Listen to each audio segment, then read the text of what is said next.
Comment analyser une situation de travail incluant une activité physique pour proposer des mesures de prévention? Comment appliquer les différentes étapes d'une démarche ergonomique? L'ergonomie est l'étude scientifique des conditions de travail. Son but est de rendre plus simple ou agréable les interactions entre un opérateur et son environnement de travail, réel ou numérique.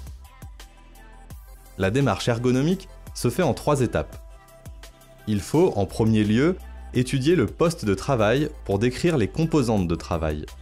Puis, la situation de travail est schématisée afin de pouvoir formuler une hypothèse. Enfin, la démarche ergonomique implique de proposer des mesures de prévention. La situation de travail étudiée est schématisée grâce au schéma de compréhension. Il permet de faire le lien entre les différentes composantes. Les premières composantes à établir sont les déterminants opérateurs et entreprises. Ce sont les descriptions factuelles de ces derniers. Par exemple, dans les déterminants opérateurs, on peut retrouver l'âge du salarié, sa formation, son ancienneté dans l'entreprise, etc. Les déterminants entreprises apportent les informations concernant celle-ci comme le nombre de salariés, les relations de travail, l'environnement, etc. Prenons l'exemple de Thomas. Il a 20 ans et est employé de cuisine en restauration rapide depuis 2 mois. Il a un CDD à temps partiel. Toutes ces informations concernent la composante déterminant opérateur. Il travaille dans un fast-food embauchant 5 salariés, ouvert tous les jours de 11h à 22h. Il s'agit des déterminants entreprises. Vient ensuite le travail prescrit, c'est-à-dire ce qui est attendu de l'employé par l'entreprise. Il s'agit du travail tel qu'il est décrit sur la fiche de poste. Pour Thomas, le travail prescrit est de préparer les plats et participer à l'entretien de la cuisine.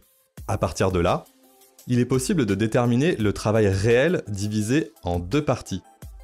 Les tâches réelles sont l'ensemble des actions que l'employé réalise. Les activités réelles sont la manière concrète dont l'employé réalise ses tâches, c'est-à-dire les gestes qu'il effectue. Reprenons l'exemple de Thomas. Une tâche réelle est préparer les ingrédients. Pour réaliser cette tâche, il saisit le couteau et la planche. Rapidement, il coupe la viande en petits morceaux, épluche les légumes et les coupe en rondelles. Étudions une autre tâche réelle de Thomas.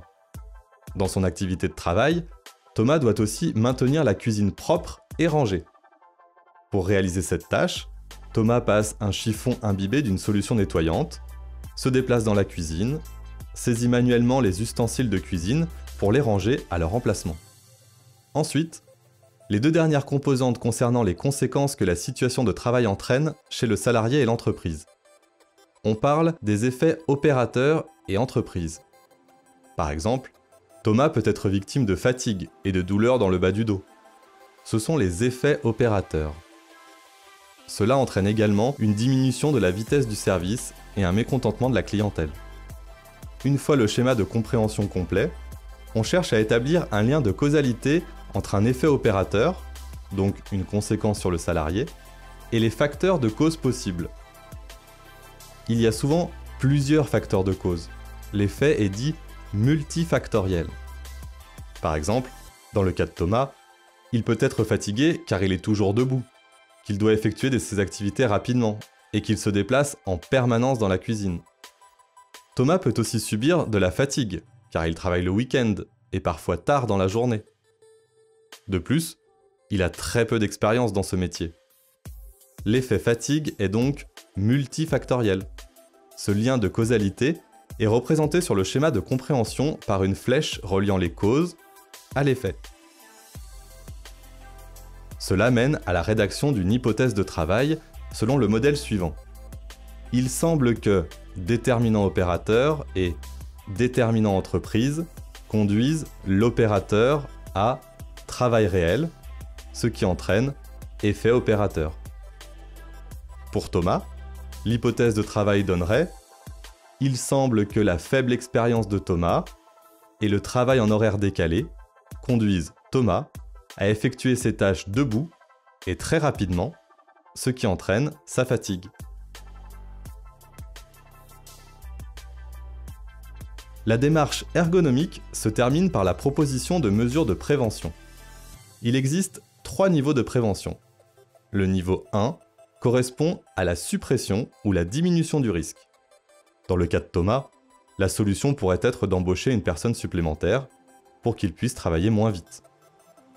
Il s'agit de prévention intrinsèque, ce qui signifie qu'elle agit directement sur le risque en lui-même. Le second niveau de prévention implique des mesures de protection individuelle et collective. Dans le cas de Thomas, l'entreprise peut permettre aux salariés d'augmenter les temps de pause ou de proposer des pauses plus régulièrement. Enfin, le troisième niveau correspond à la formation et l'information. Cela pourrait correspondre à une formation pour Thomas afin de lui apprendre à mieux s'organiser pendant les services.